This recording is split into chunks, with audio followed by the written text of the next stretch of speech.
Yes, good morning, ladies and gentlemen. Thank you for the introduction. My name is Gerald Hochman. I'm the Vice President for Sales and Business Development at AVL Korea. And my goal today is to tell you about our company's approach and participation in the ecosystem of hydrogen-based mobility and energy, and in there, the research and the development of this one. I would like to start first to give an introduction to my company. AVL is a company which was founded in 1948, so quite some years ago, and we are really only looking into the topic of powertrain and mobility, vehicles, transport. And we, of course, have one goal in our company. We want to really create clean and affordable mobility for everybody. So this is really one of the main tasks we try to work in our research and development. AVL as a company, we are privately owned, and we are completely independent, and we are a research institute, and our goal is not to mass produce, but to look into the research and the development to bring certain technologies forward, which is necessary to change, for example, in terms of CO2, greenhouse gas reduction, and so forth. Our company is consisting today of approximately 11,000 people worldwide. We are acting in 26 countries of the world, and almost 2/3 of our staff are actually engineers and scientists. I would like to remind you why maybe all of us here on this exhibition and this conference are here. I think you're all reading the news, and I just collected some pictures. In Europe, in the couple of last years, we have heat waves, we have big fires. We have similar situation in Korea. Last year on August 3rd, we had floods in Korea. Then we had also wildfires in Sokcho, in the area of Gangwon-do. And then this year, I don't have to remind you, also on August 8th, we had again very, very heavy torrential rains. And we have to remount certain people even dying at this time. So this picture should be a reminder for us that something has to be done to reduce CO2. And I believe firmly that the hydrogen will be a part of this answer to reduce the greenhouse gases and to really be counteracting to the global warming. I went to the internet and I was just looking for one illustration of a hydrogen ecosystem. So I just borrowed this image from the IRIS organization. So I did not care to create a new image myself because I think there's many of these images already available. And we as AVL in this ecosystem, we are acting actually on the beginning, so in the electrolysis area when it's about to produce the hydrogen. And we are also acting at the end of this ecosystem, so transforming the hydrogen through a fuel cell, again, to the transportation sector or to the housing or industry sector. As I said, we are a global company, so I give you a short information about what we are doing actually in detail on the hydrogen area. So one of the topics is we create prototypes and demonstrators for fuel cell systems for balance of plants. We create the same thing for SOFC, so for larger stations, for industrial application, and we're also working on demonstrators in the electrolysis area. AVL, as a company, we're doing this work since approximately 20 years now, and we have today around 500 engineers in Canada, in Europe, on several locations working on hydrogen, on fuel cell and electrolyzer. Here you see one illustration of our cell development area, which is in Vancouver in Canada. And our recent project of investment is in Germany. And Dr. Joe mentioned before, there's a project ongoing in Europe from the European Union funded. So here it's about an electrolyzer station. We are planning to come here up, I think, to 20 megawatt on this one. These are all pieces which are necessary to do. So I try to repeat one more time. We are not mass producing. We try to make in-house research projects to see where the limits of the technology are and then keep advancing with this one and then try to find partners in the industry and work together with the industry who then maybe want to do a mass production. Here you see our Gen 0 stack for PEM fuel cell. We apply this stack for up to 30 to 150 kilowatt. And we already tested here the cold start ability down to minus 30 degrees, which is, of course, for transport applications very important. This stack system We then we integrate it by ourselves into a balance of plant, and then we integrated it in one of our trucks, which we purchased just from one supplier in Austria.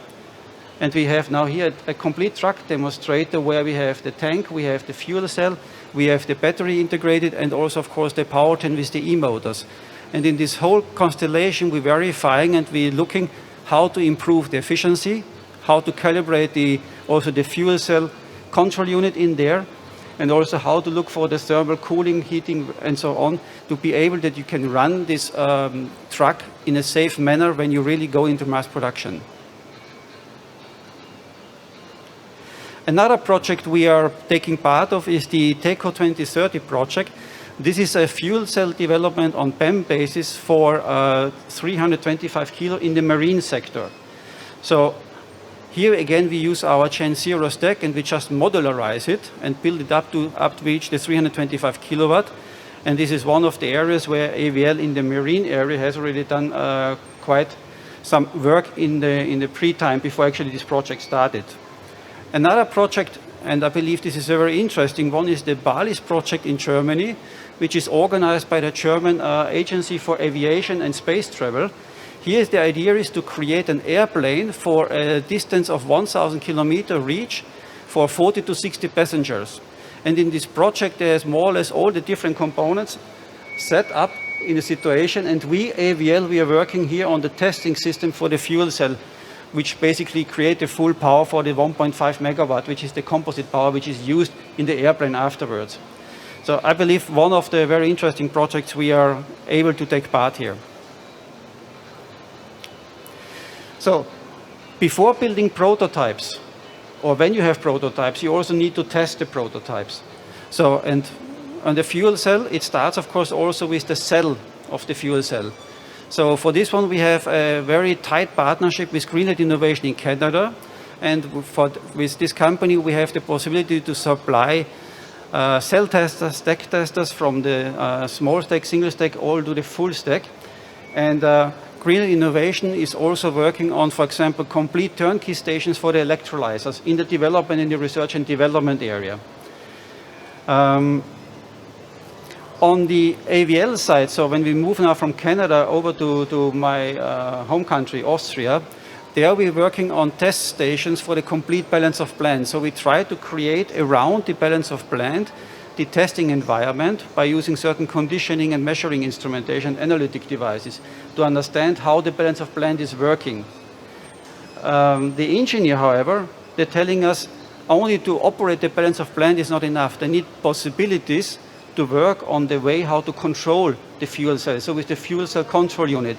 And for this one we have, for example, a system which we call a virtual test bed. So there again we find the balance of plant, and we're connecting now a simulation model possibility for the engineer to really work on the tuning. So they're using design of experiment methodologies and create programs and functions which they can calibrate then on such a test bed before you even go onto the road, before you go on the ship with this fuel cell system. What is very important when you go to the transport sector is the efficiency of the fuel cell. I think if you think about your own personal car you own, efficiency, fuel consumption is something which is very crucial. So the measurement, the accurate measurement of the hydrogen used on a fuel cell, I think is very vital when you come to the mass production, the mass usage of the fuel cell afterwards. For this, we are providing, for example, systems where you can continuously measure those hydrogen consumption, but, and also very important is, to make a very correct pressure condition for the fuel cell, because you're coming from a high pressure tank, and then you have to provide with a specific temperature and pressure the hydrogen to the balance of plant in order to safely test it in a laboratory. Well, there is several other equipment which is necessary in the development for hydrogen. Here it's about the analytics to find out with a spectrometer how much remaining hydrogen is in, for example, the exhaust. A new trend is the hydrogen fueled ICE, so the internal combustion engine is modified for H2 fuel instead of using diesel or gasoline fuel. Quite a lot of research from many big global companies ongoing, specifically those in the transport sector, are very interested in this one, as well as in the marine area. Another topic is the impedance spectroscopy. So also there we have created some measurement analytics instruments, and all those equipment and topics, if you are interested to see more of it, you can visit us on our booth, which is the L11 booth, and we have several experts here which can discuss with you on this one. I put now at the end of my slides the topic of simulation, but actually if you think about developing prototypes, developing fuel cells, simulation is on the beginning of the process, not at the end. So simulation before building the prototype is crucial. So we created in this ecosystem for the hydrogen development a tool chain of software simulation tools, also plant models which can be applied inside the simulation tool. So a model for a cell, a model for a stack, and then also quite important, we also create a model of the complete powertrain, the complete transport vehicle, where we in a simulated way analyze the efficiency, analyze the degradation, for example, of the fuel cell. And once the simulation models give the right results, the right data, then we go into the prototype building. This is coming out from our in-house research process. And I mentioned now one very important thing, data. So you create already measurements and data in the simulations phase. And we are really convinced in AVL that all those data should be collected. And we also have then to connect this data and give the engineer and the scientist the possibility to reuse this data which has been generated before. Because in the next cycle of innovation, in the next cycle of improvement, of advancement, you have to be able to, again, touch and compare. So in the complete life cycle of a development, so really from the simulation in the concept over the development through to the point where you have the in-use of the fuel cell in the ship, in the car, in the truck, in the bus. So we try to really collect all this data and put them together. So this is one of our topics which we have pushed forward in the last 5 years very much. And it shows now in our first in-house research projects very, very good results already. So at the end of my presentation, I want to just leave you with some of the images which we are working with our colleagues in Austria and also in other countries about the H2ICE. So as I said before, the internal combustion engine is a proven technology, and how to make it CO2 free is by using, instead of conventional fossil fuel, hydrogen which is clean developed hydrogen or clean produced hydrogen. And with this one, I'm at the end of my presentation. If there are any questions, I will be glad to answer. Thank you very much.